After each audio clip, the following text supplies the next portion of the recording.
Assalamualaikum warahmatullahi wabarakatuh. Perkenalkan, nama saya Roni Zakin Abdul Fikri dari Teknik Informatika kelas B dengan NPI 14624000099. Pada kesempatan hari ini saya akan menyampaikan sedikit presentasi tentang kemampuan interpersonal ya. Ini sudah kita rangkum tentang beberapa poin pentingnya dari matkul kemampuan interpersonal dan akan saya presentasikan di video ini. Kita masuk pada topik pertama, apa itu interpersonal? Kemampuan interpersonal. Kemampuan interpersonal atau biasa disebut dengan interpersonal skill adalah kemampuan seseorang untuk berinteraksi dan berkomunikasi secara efektif, mencakup bagaimana kita membangun hubungan berkolaborasi, berempati dengan orang lain dalam berbagai situasi dan tempat. Tempat tersebut melingkupi lingkungan kerja, lingkungan sekolah, ataupun lingkungan sosial. Sebagai contoh, pada lingkungan kerja, kemampuan interpersonal atau interpersonal skill dapat berguna untuk kerjasama secara efektif dengan rekan kerja. Bahkan beberapa menjadikan kemampuan interpersonal skill adalah syarat utama saat masuk ke dunia pekerjaan atau saat merekrut karyawan. Kita ke topik kedua. Contoh dari kemampuan interpersonal atau interpersonal skill adalah komunikasi verbal, yaitu kemampuan menyampaikan pesan secara jelas dan efektif, baik secara lisan maupun secara tulisan. Dan juga yang kedua, mendengarkan aktif, kemampuan untuk mendengarkan dengan penuh perhatian dan memahami perspektif orang lain. Yang ketiga, empati. Empati adalah kemampuan untuk memahami dan merasakan apa yang dirasakan orang lain. Yang keempat, ada keterampilan sosial, kemampuan untuk berinteraksi dalam berbagai situasi sosial. Dan nomor 5, ada resolusi konflik, kemampuan untuk menyelesaikan perselisihan dengan cara yang konstruktif. Benefit apa saja sih yang kita dapatkan dari mempelajari kemampuan interpersonal? Benefit yang kita dapatkan adalah membangun hubungan yang kuat dengan memahami dan menghargai orang lain. Kita dapat membangun hubungan yang saling menguntungkan. Ada juga kita dapat memecahkan masalah. Keterampilan komunikasi yang baik memungkinkan kita untuk menyampaikan ide dan menyelesaikan secara efektif dari suatu masalah. Nomor 3, bekerja dalam tim. Kolaborasi yang baik akan meningkatkan dan mencapai tujuan bersama. Nomor 4, menerima kritik dan umpan balik. Kita bisa menerima kritik dan umpan balik.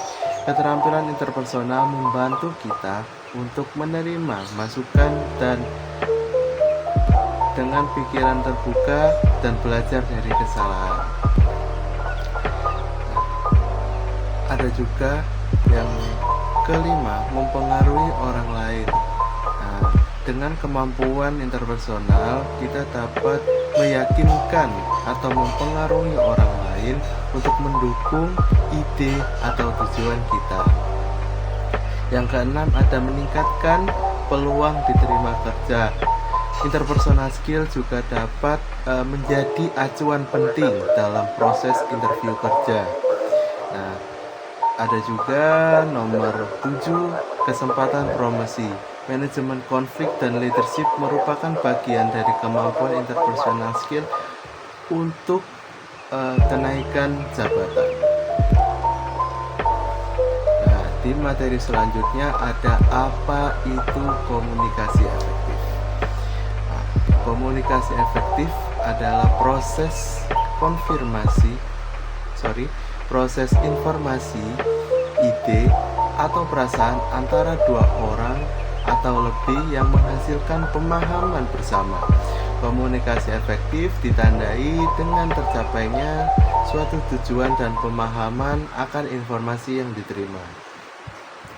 Kita lanjut. Nah, ciri-ciri komunikasi efektif. Nah, komunikasi efektif itu memiliki ciri-ciri, yaitu yang pertama jelas dan ringkas. Pesan yang disampaikan dengan bahasa yang mudah dipahami dan tidak berbelit-belit. Dan yang kedua, tepat sasaran. Pesan yang disampaikan sesuai dengan kebutuhan atau kepentingan penerima pesan. Nah, yang ketiga ada dua arah. Komunikasi berjalan dua arah, artinya ada kesempatan bagi penerima untuk memberikan tanggapan. Jadi penerima bisa memberikan tanggapan atas argumen kita. Yang keempat, ada mendengarkan aktif. Penerima pesan memberikan perhatian penuh yang disampaikan dan berusaha memahami maksud pengirim pesan. Yang kelima, tidak ada miskomunikasi. Ya, tidak terjadi kesalahpahaman atau kesalahan penafsiran yang berbeda terhadap yang disampaikan.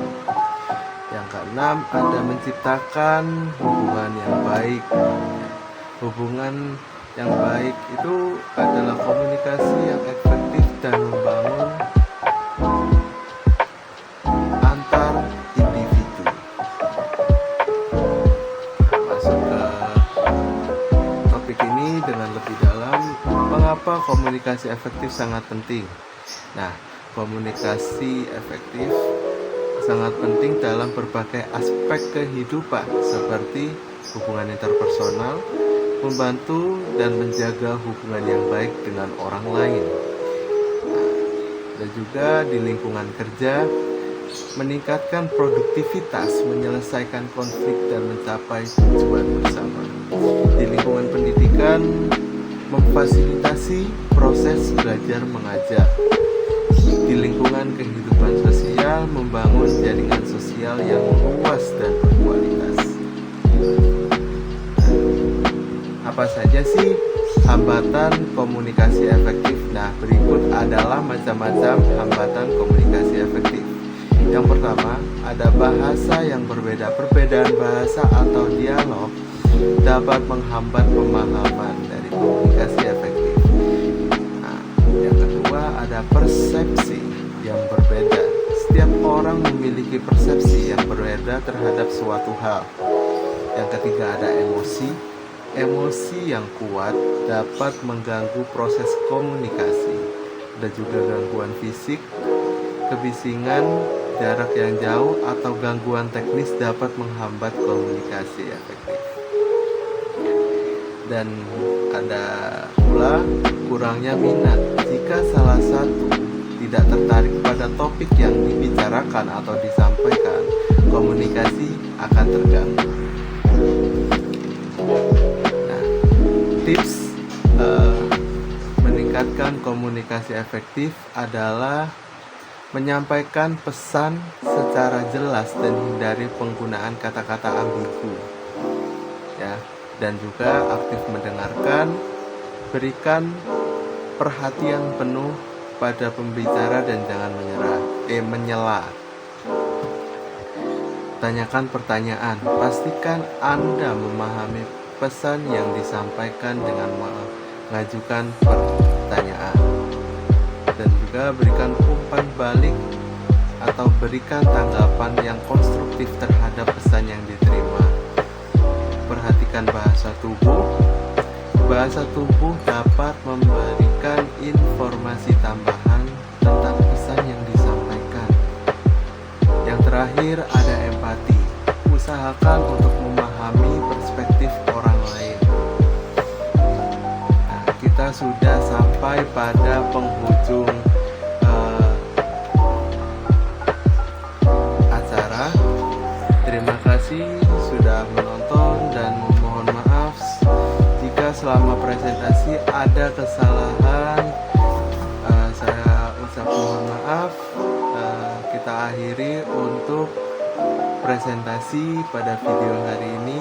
Assalamualaikum warahmatullahi wabarakatuh.